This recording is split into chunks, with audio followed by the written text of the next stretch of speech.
हमारे गुरुजी जो साधना बताते हैं वो चाहे पुरुष करे चाहे स्त्री करे, सबका मोक्ष संभव है। कहीं पर भी ऐसा नहीं कहा गया है कि स्त्रियां मोक्ष प्राप्त नहीं कर सकती। वो कर सकती हैं, लेकिन उन्हें अभी इस जन्म के अंदर उस अगले जन्म की तैयारी करनी पड़ेगी। तो मोक्ष तो आत्मा का होता है, तो एक तरीके से स्त्री के शरीर में भी आत्मा है, पुरुष के शरीर में भी आत्मा है। तो जब पुरुष का मोक्ष हो सकता है तो स्त्री का क्यों नहीं?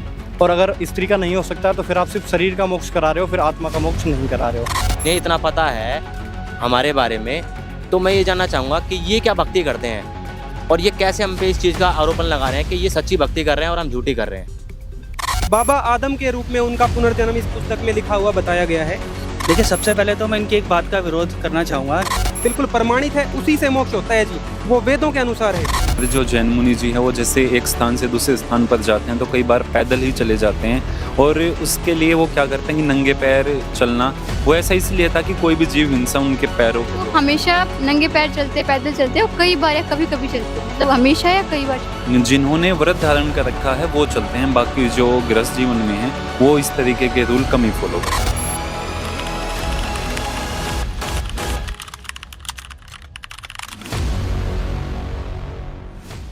नमस्कार दर्शकों, आज हम एक ऐसे टॉपिक के ऊपर डिबेट करने जा रहे हैं जो बहुत ही चर्चा में है आज के टाइम पे। जैसे आपको पता होगा, बहुत बड़े बड़े बिजनेसमैन जो जैन धर्म से बिलोंग करते हैं, महावीर भगवान को जो फॉलो करते हैं, वो जैन दीक्षा ले रहे हैं और अपनी प्रॉपर्टी, संपत्ति सब कुछ छोड़कर एक बहुत ही कठोर जीवन यापन वो कर रहे हैं। इससे रिलेटेड बहुत क्वेश्चंस हमारे माइंड में है। इसके साथ साथ जैसे आपको पता ही है, जैन धर्म बहुत ही प्राचीन धर्म है और इसको लेकर ये भी मतभेद आज तक बना हुआ है कि आखिर जैन धर्म का वास्तविक संस्थापक कौन है।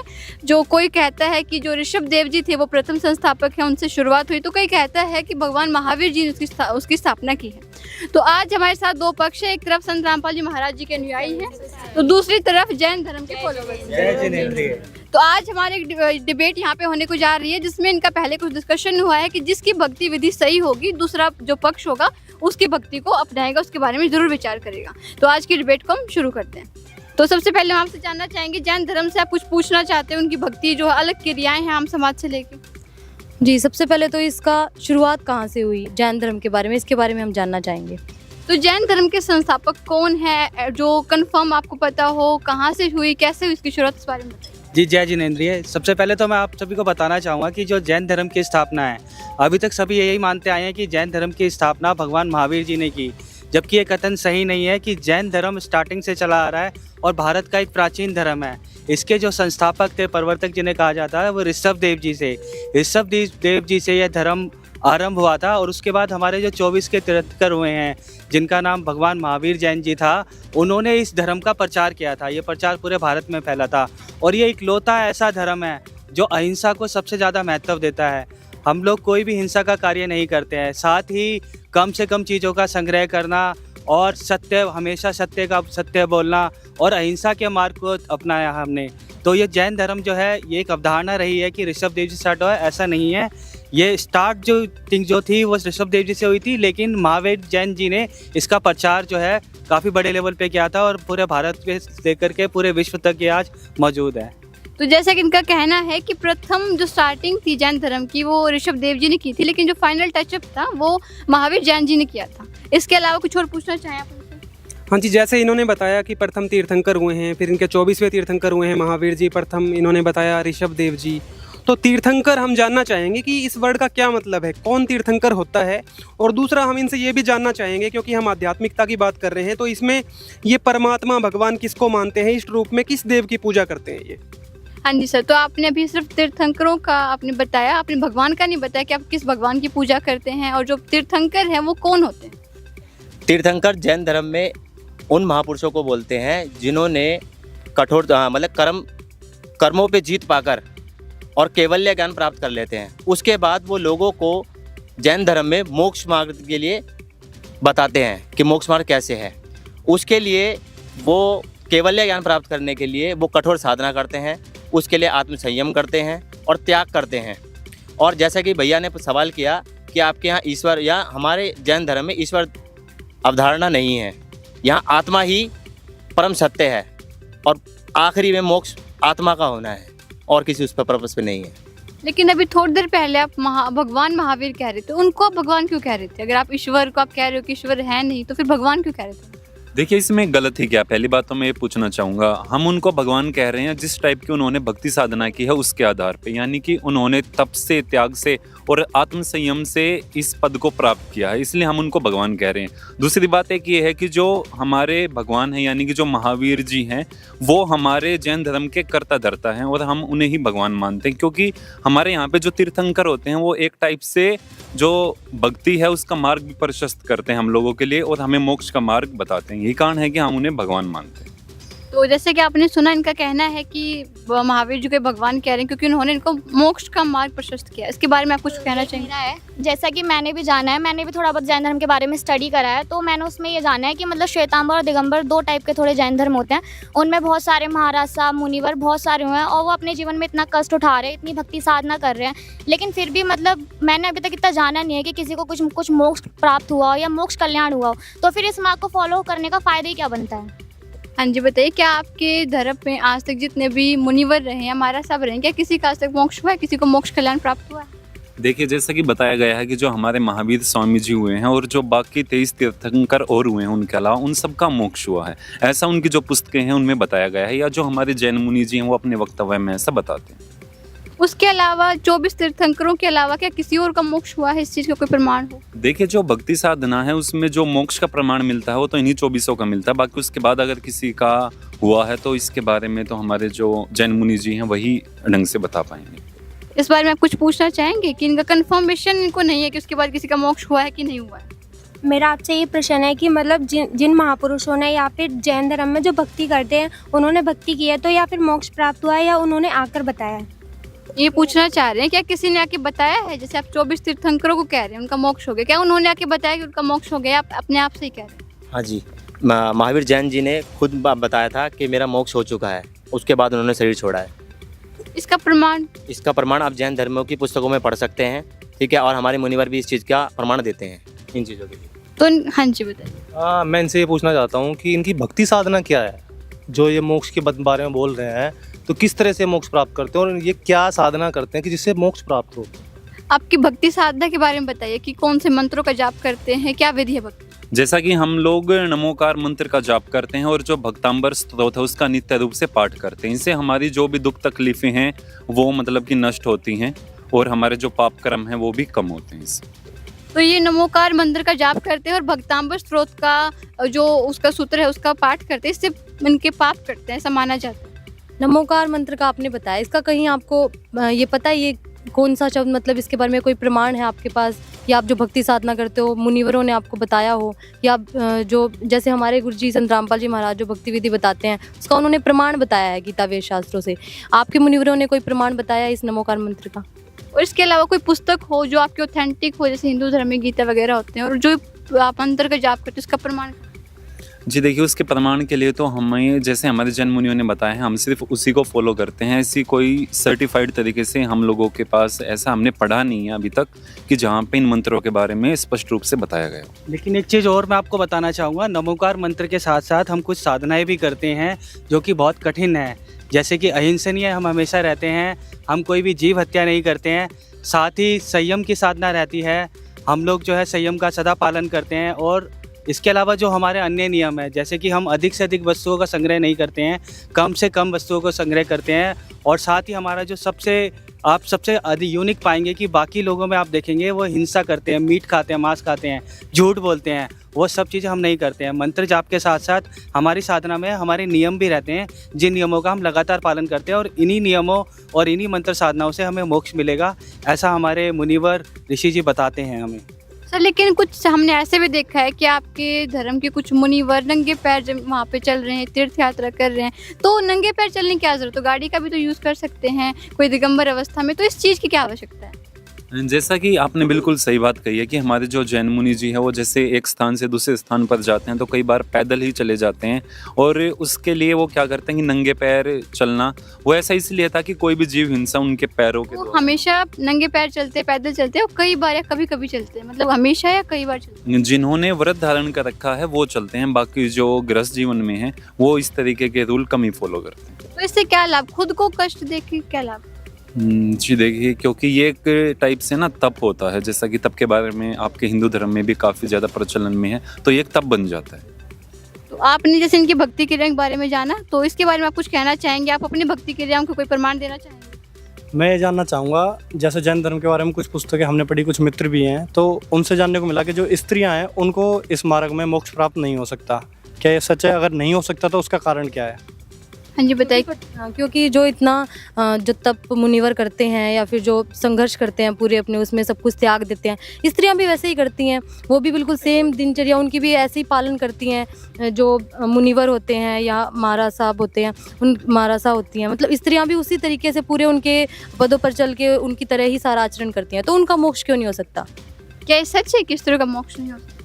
हाँ जी, ये बिल्कुल सच है। हमारे मुनिवर बताते हैं, क्योंकि जो फीमेल्स होते हैं तो उनको मेंस्ट्रुएशन और प्रेगनेंसी की प्रॉब्लम्स रहती है, इसलिए उस टाइम पीरियड के लिए हमें वहाँ पे अलाउड नहीं होता है जाने के लिए। और हमारे मुनिवर बताते हैं कि हम सिर्फ पुरुष रूप में ही, पुरुष शरीर में ही हम मोक्ष प्राप्ति कर सकते हैं और स्त्री के रूप में नहीं प्राप्त कर सकती। हाँ, ये हो सकता है कि एक स्त्री बन के हम जितने ज़्यादा हो सकते हैं पुण्य कमाई कर सकते हैं, तो उससे क्या होगा, हमारा अगला जन्म पुरुष के रूप में होगा और तब हम अपना मोक्ष कल्याण प्राप्त कर लेंगे। मतलब इस चीज़ की गारंटी है कि इस जन्म में आपका मोक्ष हो ही नहीं सकता? हाँ जी, हमारे मुनिवर तो इसी तरीके से बताते हैं। क्या संत रामपाल जी महाराज जी भी कुछ ऐसे ही करवाते हैं कि सिर्फ पुरुषों का मोक्ष हो सकता है? नहीं, हमारे गुरुजी जो साधना बताते हैं वो चाहे पुरुष करे चाहे स्त्री करे, सबका मोक्ष संभव है। हमारे गुरुजी तो जैसे द्वापर से एक उदाहरण है, इंद्रमती नाम की भगत हुई हैं और वो भगतमती जो है कबीर साहब के शिष्य हुई और उनका मोक्ष हुआ। ऐसा प्रमाण हमारे जो है शास्त्रों में मिलता है, हमारे गुरुजी दिखाते हैं। तो स्त्रियों का भी मोक्ष हो सकता है। जो ये साधना कर रहे हैं ये शास्त्र अनुकूल नहीं है, इसलिए ये वाले जो है मोक्ष का मार्ग है ही नहीं। आप देखो, सभी परमात्मा के बच्चे हैं, कोई स्त्री पुरुष परमात्मा सभी कहते हैं कि एक भगवान है, तो उसके लिए स्त्री पुरुष सब समान होने चाहिए, क्योंकि भक्ति मार्ग ही देना, भक्ति मार्ग तो परमात्मा सभी के लिए समान होता है उसका। तो इसमें तो बिल्कुल ये बहुत गलत लगता है कि भाई हम आप स्त्री, उनका मोक्ष नहीं हो सकता।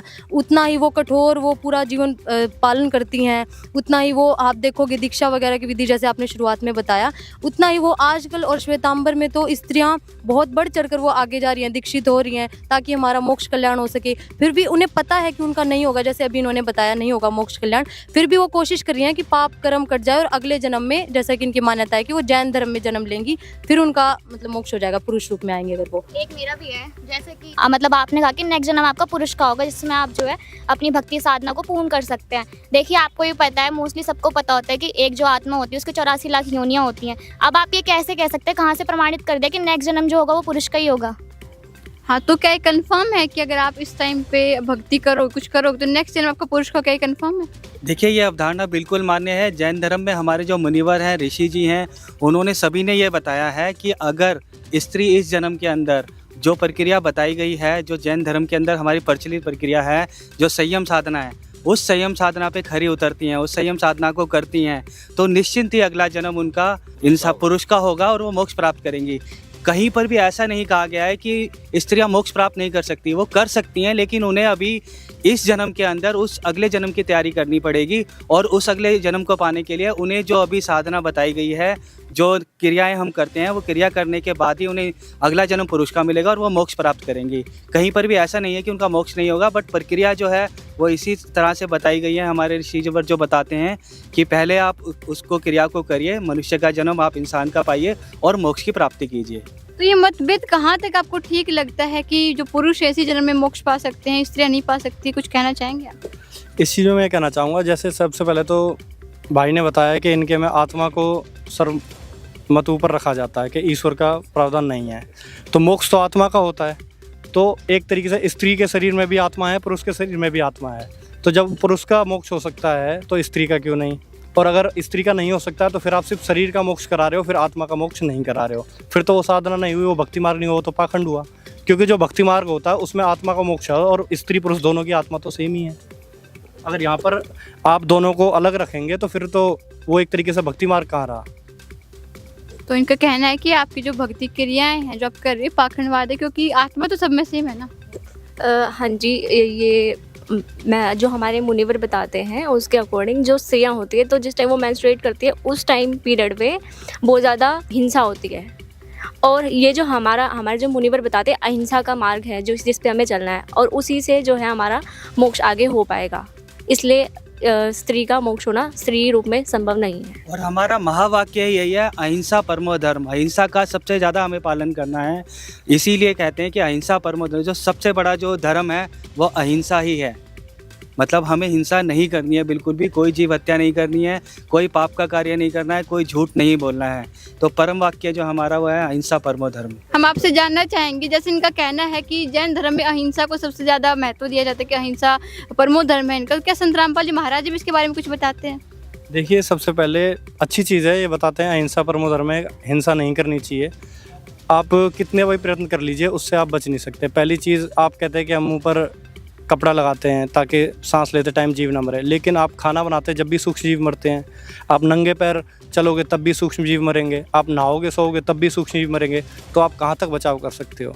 परमात्मा बताते हैं सही भक्ति विधि होगी तभी इसका बचाव हो सकता है। और कबीर साहब बताते हैं, इच्छा कर मारे नहीं बिन इच्छा मर जाए, कह कबीरता दास का पाप नहीं नसाए। कि अगर आप सही में तत्वदर्शी संत, आपकी भक्ति विधि सही है, तो आप अगर बिना इच्छा के अगर कोई जीव मरता है तो आपको पाप नहीं लगता। अगर आपकी भक्ति विधि सही नहीं है तो आपको पाप लगेगा ही लगेगा। और दूसरा, जैसा आपने बताया कि आपके तीर्थंकर हुए हैं, 24 तीर्थंकर हैं, उन सबका मोक्ष हो चुका है। लेकिन आप मुझे बताइए कि अगर उन सबका मोक्ष हो चुका है तो आपके सबसे पहले तीर्थंकर थे ऋषभ देव जी।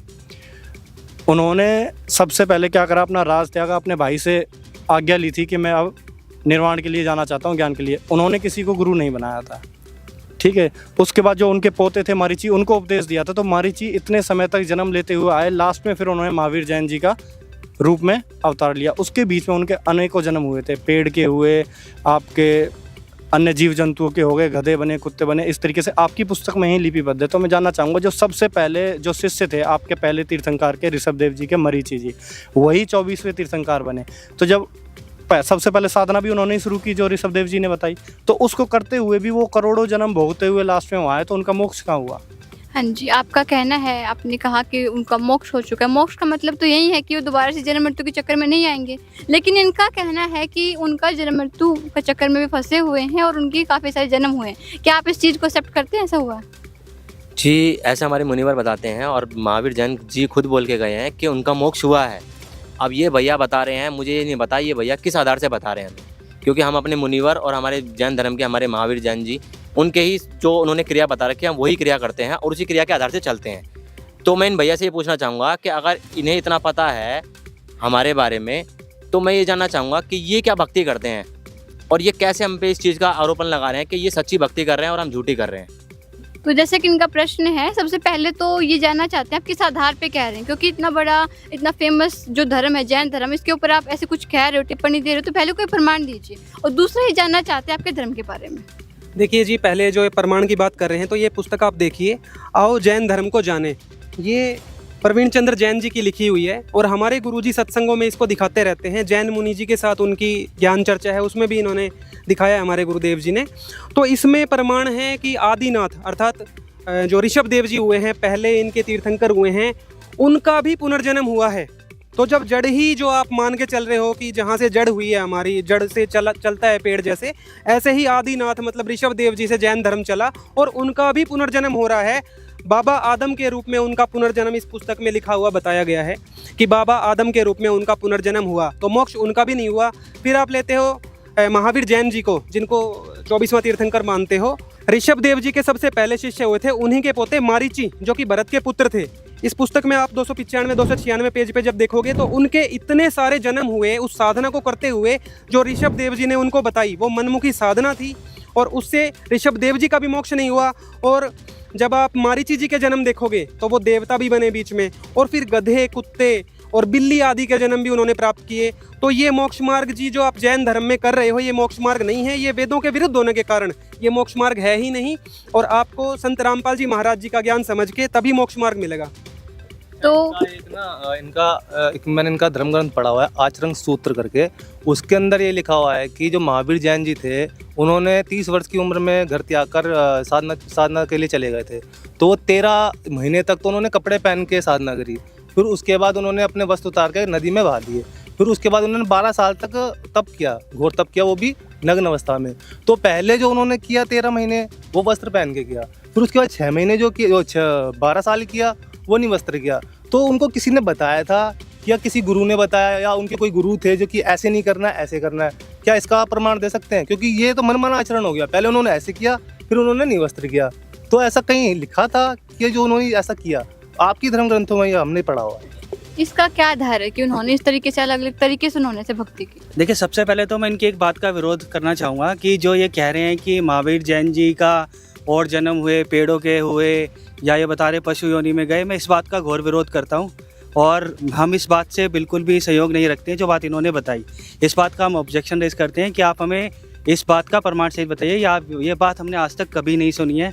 हमारे ऋषिवर जितने हुए हैं, हम जन्म से जैन धर्म का पालन करते हुए आए हैं, परंतु आज जो बात आपने बताई है इसका हम विरोध करते हैं। आप हमें प्रमाण सहित बताइए ये बात कहाँ पर लिखी है। सर, सिर्फ कहने से बात नहीं बनेगी, आप दिखाइए कहाँ लिखा है। बिल्कुल अच्छा लगा, भाई को क्रोध भी आ रहा है, कोई इसमें दिक्कत नहीं है। देखो, जिस चीज़ को वो मान के चल रहे हैं कि उनका भी मोक्ष हो जाएगा जब उनके तीर्थंकर जी का हो चुका है, और अब हम बता रहे हैं कि मोक्ष तीर्थंकर जी का नहीं हुआ, तो बुरा लगना लाजमी है। पर हम आपको प्रमाण दिखाएंगे। ये पुस्तक है आपकी आओ जैन धर्म को जाने, ठीक है जी। इसमें आप पेज नंबर 296 और 295, 294, 296 पेज पे आप पढ़ोगे तो आप बस इतना सा पढ़ लीजिए। ये प्रकरण निशान लगा के हमने बताया है, कैमरा पे भी हम दिखा देते हैं। और उनके पशु योनि में, वृक्ष योनि में, स्त्री योनि में, पुरुष योनि में बहुत सारे जन्म हुए मारीची जी के, जिन्होंने जैन साधना सबसे पहले ऋषभ देव जी से ग्रहण करी। जब उनके इतने जन्म हुए, आप कह रहे थे कि ऋषभ देव जी का जन्म हुआ, वो भी आप जानना चाहते हैं। महावीर जैन जी का तो ये आपको दिखा दिया, अब आप ऋषभ देव जी का देखिए, इसी में बताया है। ये देखिए जी, प्रश्न नंबर 154। तो इसमें इस्लाम धर्म में भगवान आदिनाथ अर्थात जिनको आप ऋषभ देव जी कहते हैं, उनको क्या माना गया है? तो बाबा आदम उन्हीं को माना गया है, अर्थात बाबा आदम के रूप में उनका पुनर्जन्म आपके धर्म में माना गया है। तो आपको ये पुस्तकें पढ़नी चाहिए, अपने मुनिवरों से आपको सवाल करना चाहिए जो आपको भ्रमित ज्ञान दे रहे हैं। आप ये पुस्तकें पढ़िए और संत रामपाल जी महाराज जी का ज्ञान बिल्कुल प्रमाणित है, उसी से मोक्ष होता है जी, वो वेदों के अनुसार है। तो जैसे कि इन्होंने आपको पुस्तक में से दिखाया, अब आप क्या कहना चाहेंगे? जैसा कि जी इन्होंने पुस्तक में से दिखाया, लेकिन जो हमारे जैन मुनि हैं यानी कि श्री विजय धर्म धुरंधर सुदेश्वर जी महाराज, उन्होंने बता रखा है कि जितने भी तीर्थंकर हुए हैं उनका पुनर्जन्म नहीं होता। इसी लिहाज से अगर उनका पुनर्जन्म नहीं होता तो जो बात ये बता रहे हैं मैं इसका खंडन करता हूँ। इनका कहना है कि इनके खुद के जो मुनिवर हैं, जो मुनि हैं, वो कह रहे हैं कि पुनर्जन्म होता है, लेकिन पुस्तक में लिखा हुआ है, फिर भी वो एक्सेप्ट नहीं कर इस बारे में। देखिए जी, अगर एक्सेप्ट करना ही नहीं है, एक तो हम प्रमाण मांगते हैं किसी चीज़ का कि भाई प्रूफ दे दो, जब प्रूफ आपके सामने है। इसके अलावा जैन संस्कृति कोश में आप देखोगे उनके जो हैं शिष्य हुए हैं मारीची जी के बारे में और आपको जानकारी मिलेगी। आपकी पुस्तकों में ही ये विवरण मौजूद है। अगर आपके धर्मगुरु आपको नहीं बता पा रहे हैं तो वो उनकी गलती है और आपका जीवन नष्ट हो रहा है इसी पाखंड साधना में चलते हुए। क्योंकि पाखंड साधना क्यों कहा वो भी आप देख लीजिए, पेज नंबर 296। श्री महावीर भगवान के जीव ने कितने पाखंड मत चलाए? उनका लिखा है 363 पाखंड मत चलाए। जब उन्होंने 363 पाखंड मत चलाए, जिसका मतलब है पाखंड मतलब शास्त्र विरुद्ध साधना, मनमानी साधना, जिसे गीता जी अध्याय 16 श्लोक 23-24 में बिल्कुल खंडित किया हुआ है कि उसको करने से मोक्ष तो क्या किसी सुख की प्राप्ति भी नहीं हो सकती। और उसी के आधार से जो है मारीची के, ऋषभ देव जी के और आप महावीर जैन जी के भी अगर आप देखोगे, इनके पुनर्जन्म होते रहते हैं, इनका कोई मोक्ष नहीं हुआ है, आपका भी नहीं हो सकता इस पाखंड साधना से। तो जैसे कि इन्होंने अब तो आपकी पुस्तक में से प्रमाणित बताया, अब आप क्या कहना चाहेंगे? देखिए, हमने जो आज देखा वो कुछ नया था। हम इसको घर जाके अपना क्रॉस चेक करेंगे। ये सभी किताबें हमारे पास भी हैं और जो इन्होंने आज ये बात बताई ये नई बात थी। हम इसको देखेंगे, पढ़ेंगे, चेक करेंगे, अपने ग्रंथों से मिलान करेंगे। साथ ही मैं इनको एक चीज़ और बताना चाहूँगा कि सिर्फ इतना ही नहीं है, जो हम साधना कर रहे हैं ना, जो हम मंत्र साधना कर रहे हैं, नमोकार मंत्र का जाप कर रहे हैं और जो हम अपनी साधना कर रहे हैं, हम अपना संयम बरतते हैं, सारी चीज़ों से, इससे मोक्ष निश्चित है हमारा और यह मोक्ष मिलना तय है। जो साधना उन्होंने करी है वही साधना हम कर रहे हैं, वही मंत्र साधना, वही संयम, ये सारी चीज़ों का हम पालन कर रहे हैं और हमारा मोक्ष निर्धारित है इस चीज़ के ऊपर। तो देखिए, तो अभी भी अपनी बात पे ही अड़े हुए हैं, कैसे इनका मोक्ष होगा? अब ये कह रहे हैं कि ये नमोकार का मंत्र करते हैं, लेकिन इनकी जो बुक है आओ जैन धर्म जाने, उसके 5वें पृष्ठ पर ही लिखा हुआ है कि ओमकार का मतलब ओम ही है। लेकिन हमारे गुरुजी संत रामपाल जी महाराज जी ये बताते हैं कि भगवत गीता के 8वें अध्याय के 13वें श्लोक में ओम इति अक्षरम ब्रह्म विवारण माम अनुसमरण या प्रत्यजंध्या स्याति परमांगतम, मुझ ब्रह्म का ओम मंत्र है और जो इस ओम मंत्र का जाप करके क्या नाम है जो शरीर को त्याग गया वो मुझ ब्रह्म को प्राप्त होगा। और 8वें अध्याय के 16वें श्लोक में बोला है कि जो ब्रह्मलोक में जाते हैं वो पुनरावृत्ति में आते हैं, मतलब वो पुनर्जन्म में रहेंगे।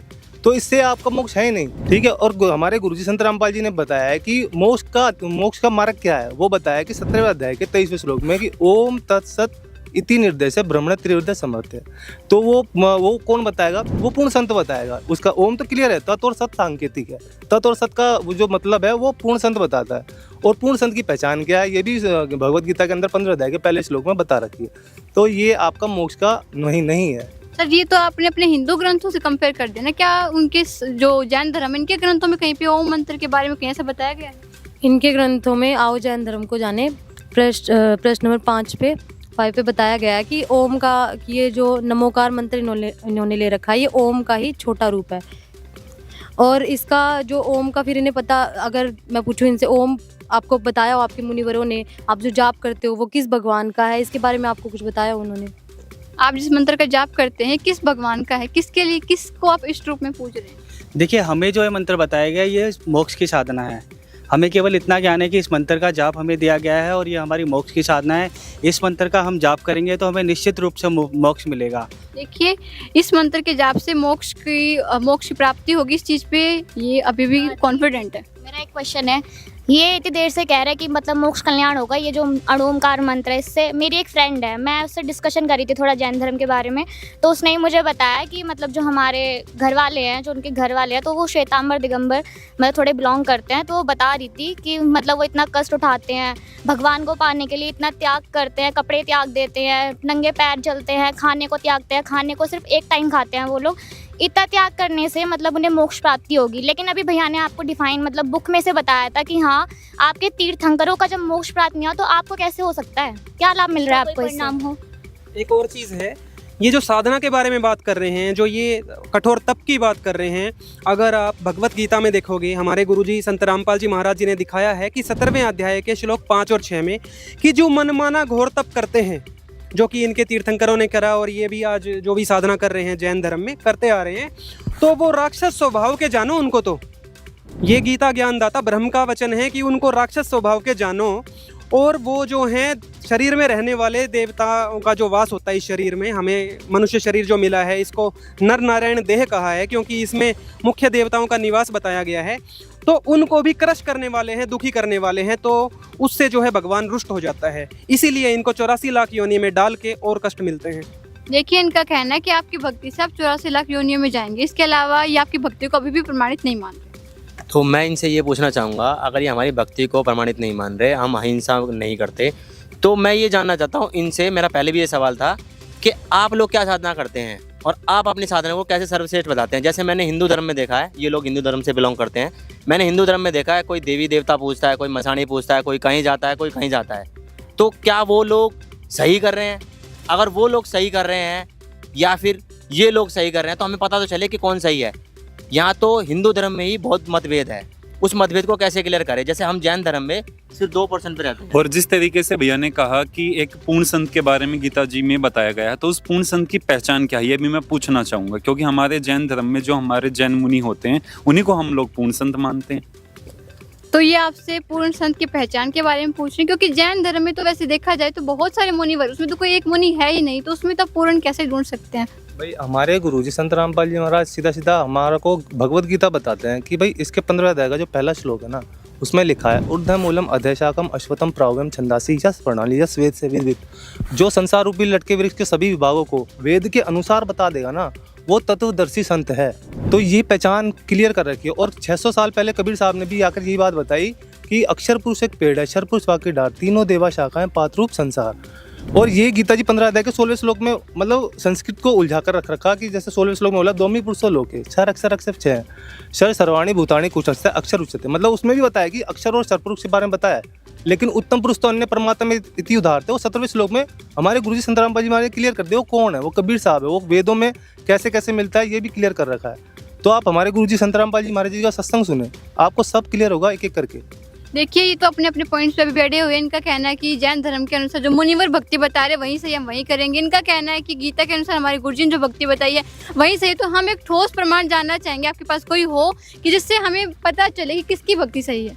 एक चीज़ और हम ऐड करना चाहेंगे, जो ऋषभ देव जी की स्टोरी है एक बार वो बता देते हैं। हमारे गुरुदेव महाराज जी ने बता रखी है, जो सूक्ष्म वेद में बताई गई है कि ऋषभ देव के आइया कभी नामे करतार, 9 योगेश्वर में रम्या।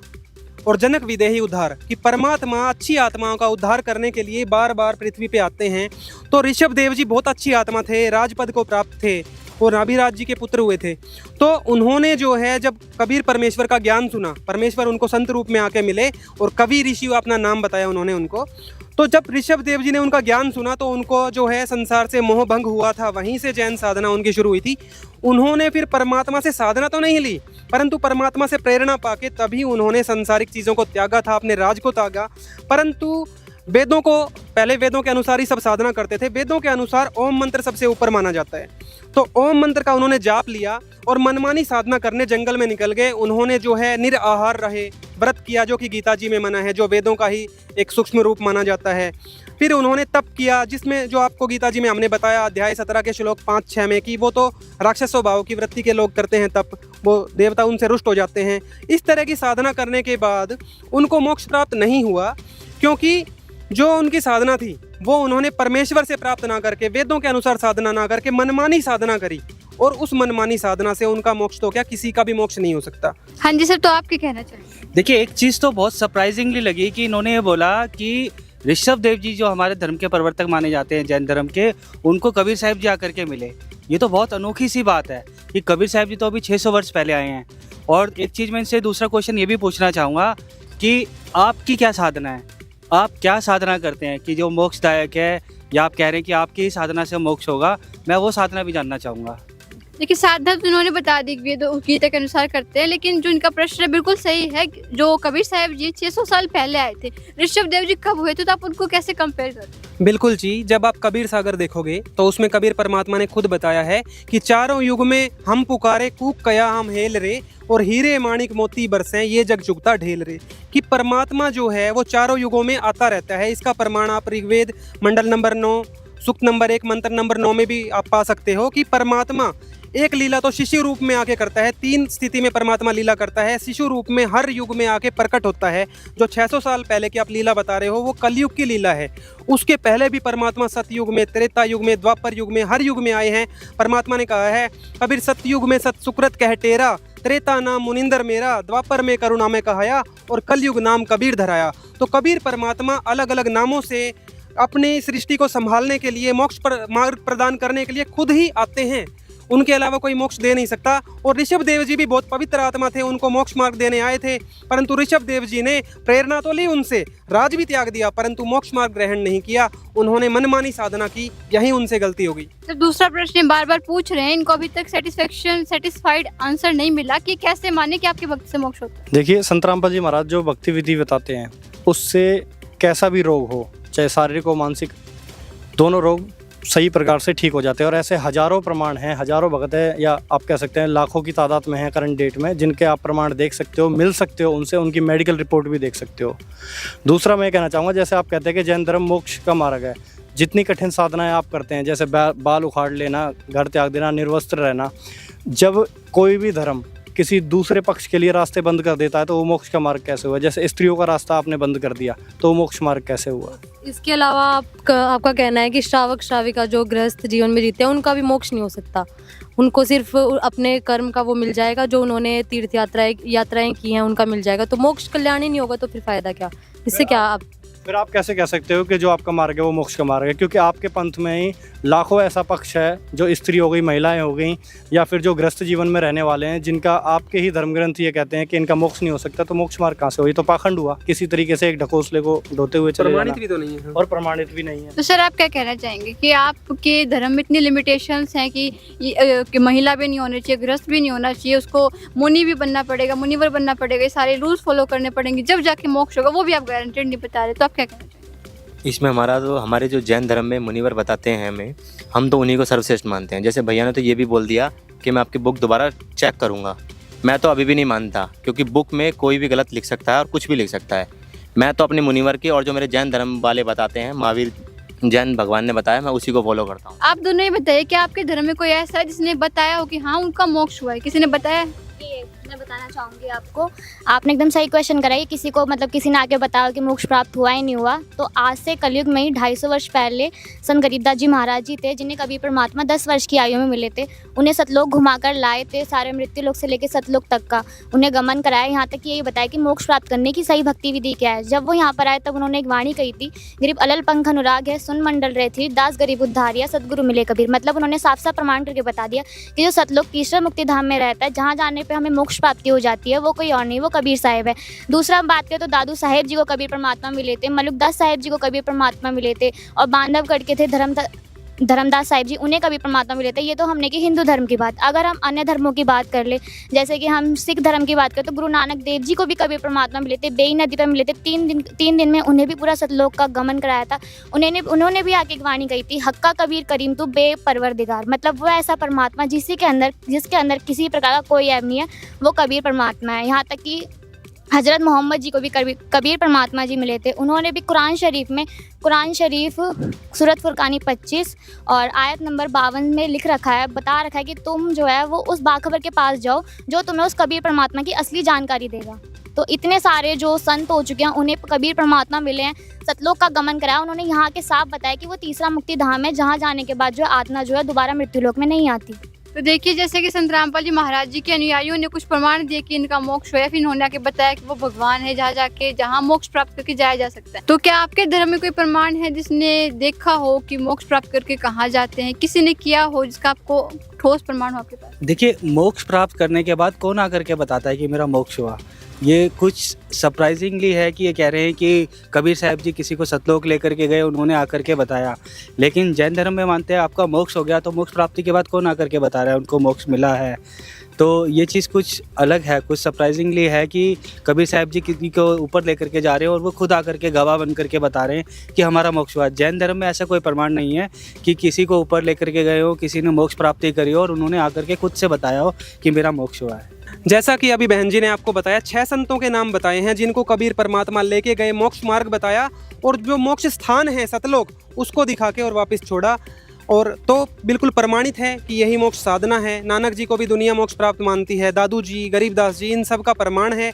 आपके पास कोई एक भी प्रमाण नहीं है तो आपको वैसे ही सिद्ध हो जाना चाहिए कि भाई जो मुनिवर आपके साधना बता रहे हैं, जब तीर्थंकर का ही मोक्ष नहीं हुआ, सारे प्रमाण सामने हैं, तो आपको तो चेक करना चाहिए।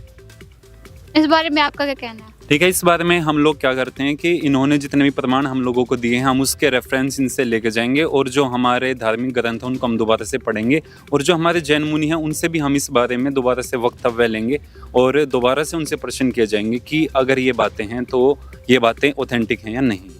तो दर्शकों, जैसे कि आप सभी ने सुना कि जैन धर्म के जो अनुयायी हैं उनके क्या पॉइंट्स है भक्ति को लेकर और मोक्ष को लेकर, और संत रामपाल जी महाराज जी के अनुयायियों के क्या पॉइंट है। अब जो डिसीजन लेना वो आपके हाथ में कि कौन सा मार्ग ठीक है, कौन सा अनुसरणीय है। धन्यवाद।